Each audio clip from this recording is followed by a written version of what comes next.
Hi everybody, I'm Brandy Wilmot, and in this video I'm going to show you how to make the super delicious pillow mints.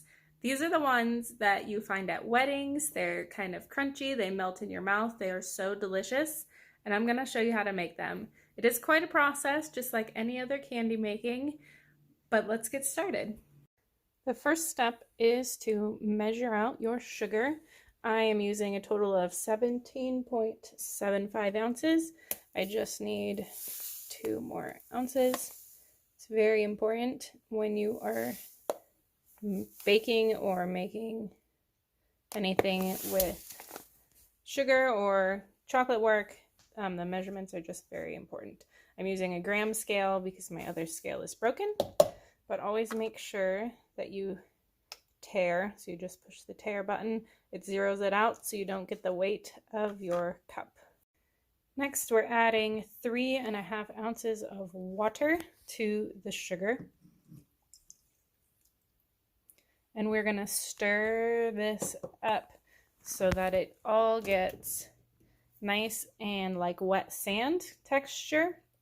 And we're going to slowly start heating this down, and we're going to stir as we go because we want to crystallize this sugar. You want to make sure that you let the sugar and water boil slowly, otherwise the sugar isn't going to actually melt, and that will totally change the texture and it might not work out as well. So you want to make sure this is the slowest part of the whole process, but it's worth it in the end. As it starts to heat up, I will slowly start adding to the temperature, to the heat, so that it can continue to heat and melt. We want this to get to 270 degrees. So in a little bit, when it starts to not look so granulated, I will stick the thermometer in there. I've got it all ready. Right here, ready to go. I also have a wet cloth that I will make sure is nice and hot so I can wipe my thermometer off regularly. Okay, I've got my thermometer in the sugar mixture. It's slowly starting to get more liquid, and I'm just going to keep stirring it and scraping down the sides because, like I said before, we want it to crystallize because that's the texture of this candy. All right, we have a 1/4 teaspoon cream of tartar, and this is the last time you're going to stir because you want to make sure you get it incorporated. It takes a little bit of finessing because it's so packed in there, but I just smash it to the bottom and keep stirring for just a minute until it's all dissolved, and then we don't stir. We want it to boil and get hot to reach 270 degrees. It will bubble up, and then all the air bubbles in the liquid will come off of it, and then it will be a nice thick consistency.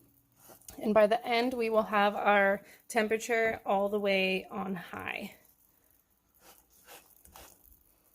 So there, I've got it all dissolved. Just give it one more little stir, scrape around the edge, and then just let it go without stirring.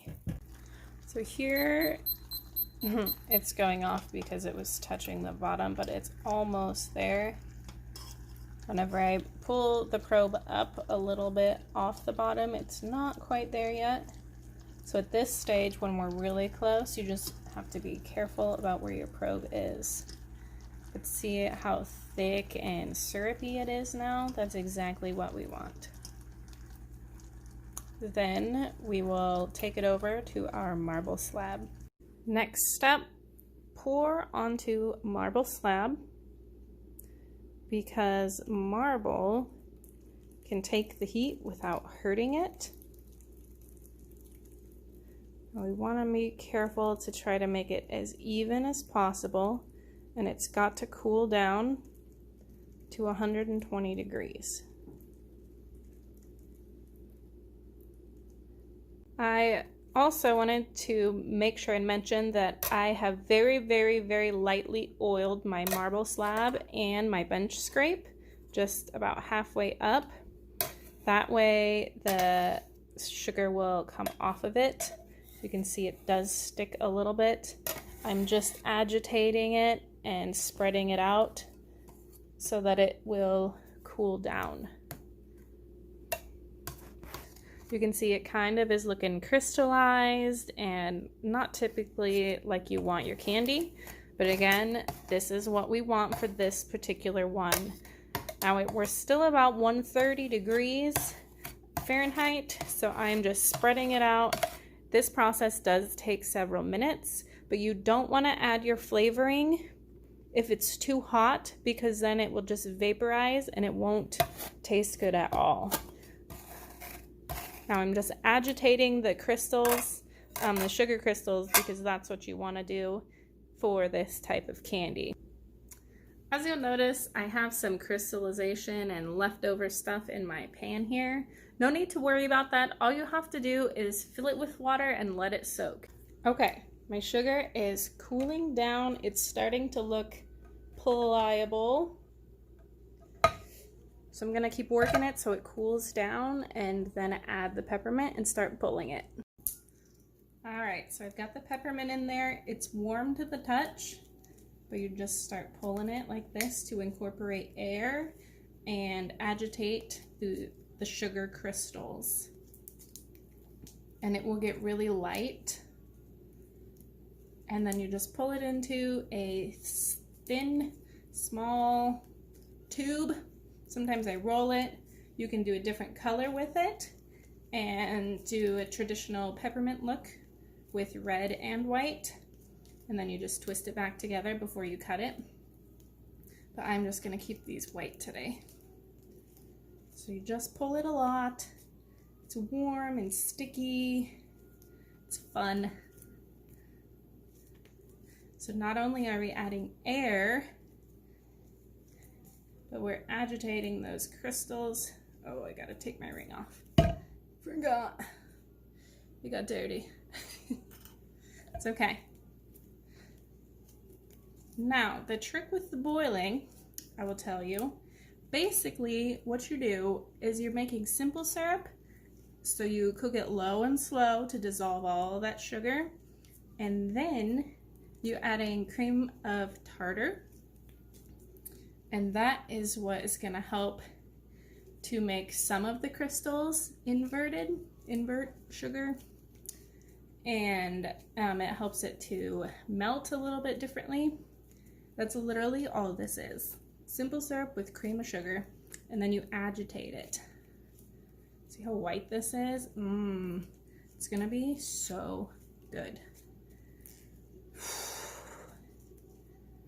Okay. Oh, it's already a little bit crystally, but it didn't seize. Full disclosure, this is my third batch, so it's not easy. So what my problem was, we're just gonna be honest. I was using the small burner. My stove has a burner on the front that has a big one and then a little one on the inside. I was just using the little one. And so it wasn't heating properly and I was cooking it too fast. So I think this is really nice and white. So I'm going to twist it out. I'm gonna cut it in half. So I have some scissors. I'm gonna put a little bit of oil on them carefully. I just have some cooking spray over here. I'm just gonna cut this in half. Boom, and then just work half of it so I can make it nice and thin. And then we're gonna cut it right into the powdered sugar.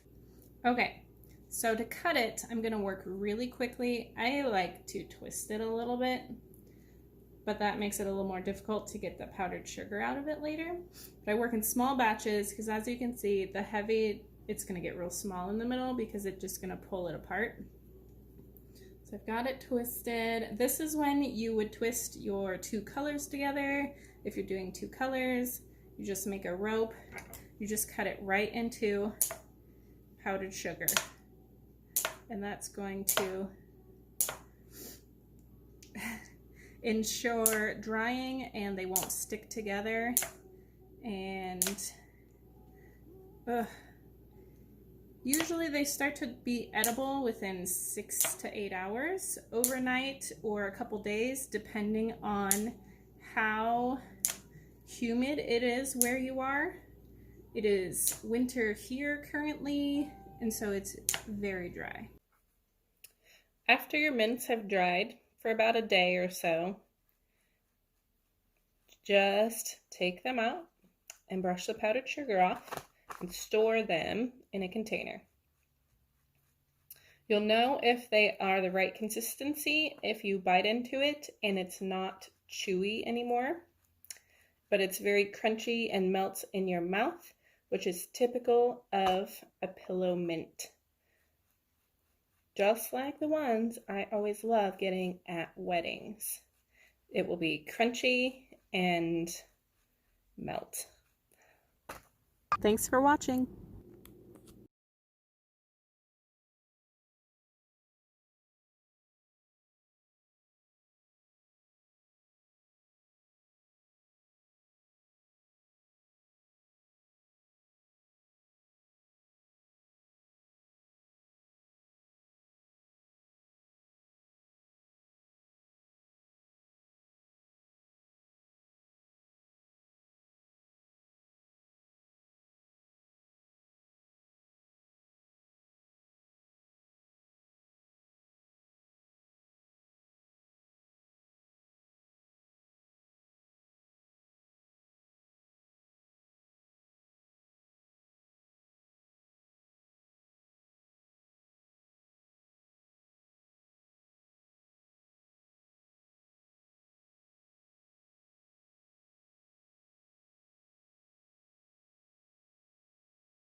Thanks for watching.